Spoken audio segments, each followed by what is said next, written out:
agora no sábado, antes, né, da estreia na Copa do Mundo, e uma importante baixa ocorreu na partida.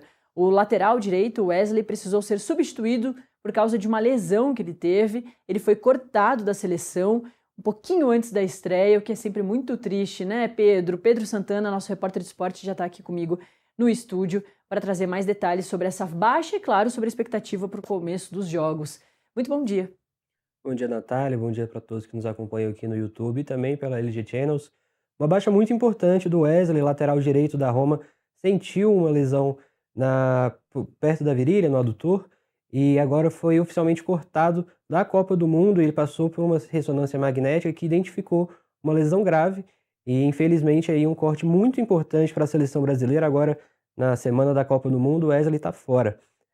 Em nota, a CBF informou desse corte do Wesley e também a nova convocação que quem passa a assumir a vaga dele é o Ederson, volante do Atalanta. Inclusive ficou bastante questionado ali porque de colocar um volante na posição de lateral direito, mas o Ancelotti já deixou isso muito claro na coletiva depois da partida, que o zagueiro Ibañez e também o Danilo, que joga pelo Flamengo, podem atuar nessa função. Então a gente vai ter ali um lateral improvisado para a Copa do Mundo, e o Ederson foi a opção de Ancelotti para essa vaga do Wesley, deixado aí de lado por conta dessa lesão no jogo contra o Egito.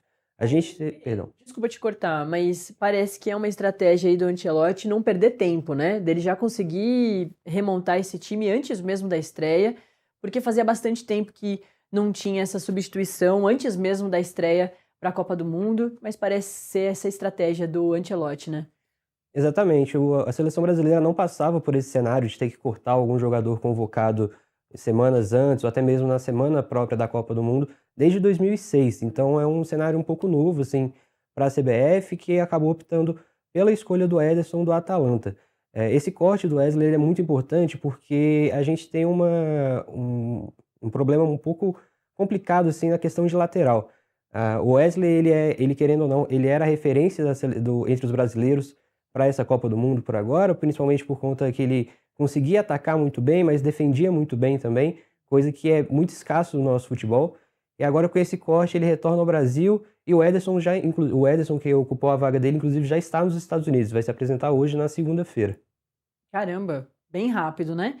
Sim. Que mais, Pedro, que você traz de destaque da seleção brasileira, mas também dos outros jogos aí, dos últimos amistosos? Natália, com esse jogo contra o Egito, que o Brasil ganhou por 2-1, a seleção brasileira encerra esse ciclo de amistosos contra outras seleções antes da Copa do Mundo. Antes de enfrentar o Egito, o Brasil goleou o Panamá por 6-2. É aquele jogo que foi praticamente o grande destaque os jogadores que entraram no segundo tempo. A seleção brasileira foi com 2-1 no placar muito apertado contra o Panamá no primeiro tempo, e aí no segundo entraram praticamente todos os reservas da partida, né, com exceção do Everton, que ficou no banco, e o Léo Pereira, que acabou também ficando entre os titulares, porque o Gabriel Magalhães, que estava disputou a Champions League, ainda não tinha se apresentado. Então, praticamente a troca de todo mundo que estava entre os titulares e os reservas decidiram a partida. Destaque para o Endrick, cria aqui de Brasília, foi muito bem, tanto no jogo contra o Panamá, mas também agora contra o Egito, marcou o gol da vitória, no primeiro jogo foi muito bem também. Além dele, o Igor Thiago também foi muito bem no jogo contra o Panamá, no segundo jogo agora contra o Egito ficou devendo um pouco, teve algumas oportunidades de marcar, de balançar as redes mais uma vez, mas ficou devendo um pouco. Inclusive, esses dois jogos eu acho que deve ter dado uma confusão na mente do Ancelotti, porque a gente tem algumas dúvidas ali para qual time titular que vai, principalmente agora para a estreia contra o Marrocos. O Brasil estreia neste sábado, dia 13, Sim. e Marrocos é a principal seleção que o Brasil vai enfrentar nessa fase de grupos, tanto que é tratado como principal jogo, assim, né, nesse primeiro momento de fase de grupos, porque vai decidir praticamente como que o Brasil vai guiar esse primeiro momento, porque a partir do momento que você vence Marrocos, você pode poupar alguns jogadores contra a Escócia, querendo ou não, pela diferença entre os elencos, tratado como obrigatoriedade vencer o Haiti também, mas esse primeiro jogo muito importante. Além desses dois jogos contra Egito e Panamá, a CBF foi muito inteligente nesse ciclo inteiro da Copa do Mundo de 4 anos, porque praticamente enfrentou todas as escolas que poderia. Desses jogos de Egito e Panamá, também enfrentou França, Croácia, Japão, Coreia, Tunísia. Então, vai muito bem, chega muito bem preparado nesse sentido de como enfrentar esses adversários para a Copa do Mundo agora. E, Pedro, Esse primeiro jogo, para qualquer seleção, é sempre mais tenso, né? Porque é quando as seleções realmente estreiam. Porque mesmo que possam já fazer diversos jogos com o mesmo time, é difícil isso acontecer, mas mesmo que seja uma seleção que esteja treinando todo o ciclo junto, praticamente, mas é a estreia que realmente é quando as coisas vão acontecer para valer. E esse, como você já bem pontuou para a gente aqui, a nossa estreia é com a seleção mais complexa aí para a nossa primeira fase, que é a seleção do Marrocos, que ganhou, empatou, na verdade, né, com a Noruega. Enfim, vem preocupando mesmo, porque está apresentando um bom futebol, né? Exato, Nath. E quando saiu, né, o sorteio que definiu o grupo que o Brasil ia enfrentar nessa primeira fase, todo mundo ficou assim um pouco à parte do que seria o desempenho da seleção brasileira. E aí, quando sorteou que Marrocos ia ser logo de cara a primeira seleção, já ficou aquele clima, né? Pô, precisa ganhar porque vai guiar ali como que vai ser a trajetória do Brasil nessa primeira fase. Lembrando, né, depois da primeira fase, a partir do momento que chega na etapa de mata-mata, a segunda colocada de cada grupo enfrenta a primeira do outro. Então o Brasil precisa terminar na primeira colocação para evitar esses adversários mais complicados nessa etapa de mata-mata. Comentando sobre a estreia, é aquilo, né? A estreia de Copa do Mundo é sempre muito esperada, muita expectativa dos jogadores, os nervos ali estão à flor da pele. O próprio Wesley, né? A gente inclusive deseja força para eles nesse momento, porque a seleção brasileira tem feito entrevista coletiva em duplas, sempre nessa etapa antes da Copa do Mundo. E um dos entrevistados foi o Wesley, ele falou que estava muito ansioso, então, enfim, além dessa baixa, mas o próprio relato do jogador, né? Esse primeiro momento é sempre de muita expectativa de todo mundo. Coisas ali mínimas podem causar uma vitória, uma derrota para cada um dos lados. E agora, contra Marrocos, logo de cara, vai ser muito importante que a seleção brasileira desempenhe bem. E a gente fica na torcida, né, para que essa primeira fase consolide uma trajetória mais tranquila, assim, para a seleção brasileira. Ô Pedro, e Neymar, hein? Ele nem fez essa viagem, esse deslocamento para o amistoso, justamente para conseguir continuar a recuperação.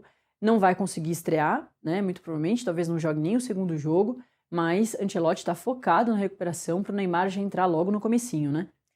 O Neymar é o principal tópico, assim, da seleção brasileira desde o momento que o Ancelotti colocou ele na pré-lista. Não é novidade que ele não tem desempenhado muito bem no Santos. O retorno dele para o Brasil desde o ano passado tem sido um pouco abaixo do que os torcedores do Santos e também os fãs do Neymar e da seleção brasileira estavam esperando. Mas a partir do momento que o Ancelotti coloca ele na pré-lista, vira o principal assunto do ano inteiro, principalmente em época de Copa do Mundo. Foi convocado, está entre os nomes escolhidos para a Copa do Mundo. Só que desde então ele tem tido um probleminha, inclusive, entre uma divergência do Santos e da CBF. Quando ele se apresentou para a seleção brasileira, ele deixou o Santos e até então a lesão que ele tinha era só um edema, então era tranquilo você ainda manter ele entre os convocados para a Copa. Só que a partir do momento que a CBF a partir de então fez um exame ainda no Rio de Janeiro, antes de embarcar para os Estados Unidos, que identificou na verdade uma lesão um pouco mais grave. Só que ainda assim, isso foi feito 2 semanas atrás, a seleção acabou optando por manter ele entre os convocados, não cortou, como foi o caso do Wesley, e apostando, né, nessa melhora, nessa recuperação dele até agora para a Copa do Mundo. Inclusive hoje, na segunda-feira, ele vai passar por um novo exame de imagem, vai fazer também uma ressonância magnética, o mesmo procedimento que fez o Wesley ontem, e para identificar em que status que está essa lesão do Neymar. Internamente, a CBF trata como uma melhora. Ele não tem sentido dores nesses últimos momentos antes da Copa do Mundo. Foi poupado, obviamente, nesses 2 amistosos contra Egito e Panamá, não conseguiu jogar. E internamente a CBF trata como uma situação um pouco mais tranquila. Talvez ele não esteja realmente apto para jogar esse momento da estreia, nesse jogo tão importante como a gente vem comentando contra Marrocos. O ideal é que a ideia principal da CBF é que ele esteja relacionado para a partida agora contra Marrocos, mas não entre em campo. Se entrar vai ser poucos minutos. Mas contra a Escócia, ele já provavelmente vai estar entre os titulares da seleção. Perfeito. Pedro, uns segundinhos, só preciso encerrar aqui com o pessoal da LG Channels. Quem está acompanhando a gente pela TV, pelo canal 143, da sua Smart TV LG, tchau. O Acorda Metrópolis termina agora. A gente volta a se encontrar amanhã com mais uma edição às 7h30 da manhã, pontualmente, tá certo? Uma ótima semana, uma ótima segunda-feira e tchau. Até amanhã. E você que está comigo no nosso canal no YouTube, o Metrópolis TV, a gente segue mais um pouquinho aqui. Eu preciso me despedir melhor aqui do Pedro Santana, nosso repórter de esporte. Pedro, é isso, quer fazer mais algum destaque, arrematar aí as informações sobre a seleção brasileira para essa semana? Eu ia te perguntar se, como você comentou, tem um montão de coletivas do Ancelotti, que vem fazendo com as duplas ali, de jogadores importantes. A gente já tem a previsão para a próxima coletiva? Vai acontecer ainda essa semana. Uhum. A Copa do Mundo começa na quinta-feira, o Brasil só estreia no sábado, então essa semana ainda a gente vai ter uma coletiva do Ancelotti. Muito provavelmente a gente tenha algum trecho do Rodrigo Lasmar, o médico da seleção brasileira, dando esse resultado do exame do Neymar, para trazer mais atualizações.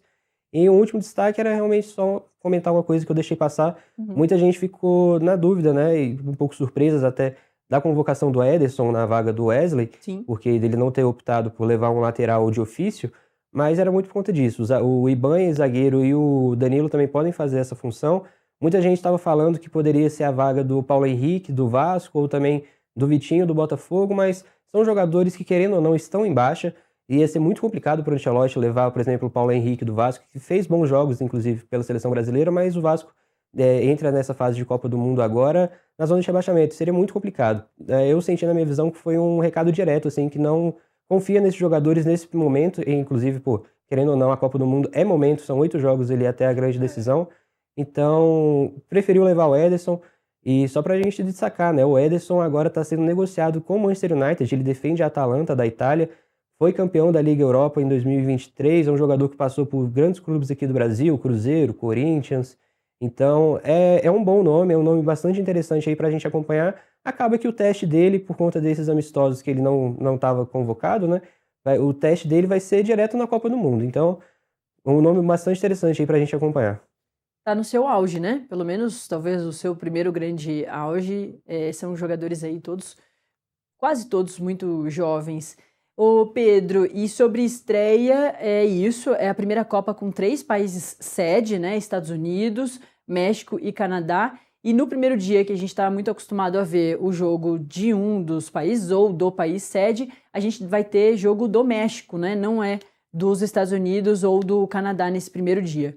Exatamente, México estreando agora na quinta-feira. Teremos outros jogos também, mas a grande estreia do México no Estádio Azteca, estádio que vai receber aí pela terceira vez a abertura da Copa do Mundo. Vai ser uma Copa do Mundo bastante interessante a gente acompanhar, muitas novidades, a Copa do Mundo com mais seleções na história, um calendário até um pouco mais longo, e a gente fica na torcida pela seleção brasileira. Mais uma vez, né, a Copa do Mundo começa oficialmente na quinta-feira, agora no dia 11, a seleção brasileira estreia contra Marrocos no dia 13, no sábado. Ainda vai enfrentar também Haiti e Escócia no grupo C.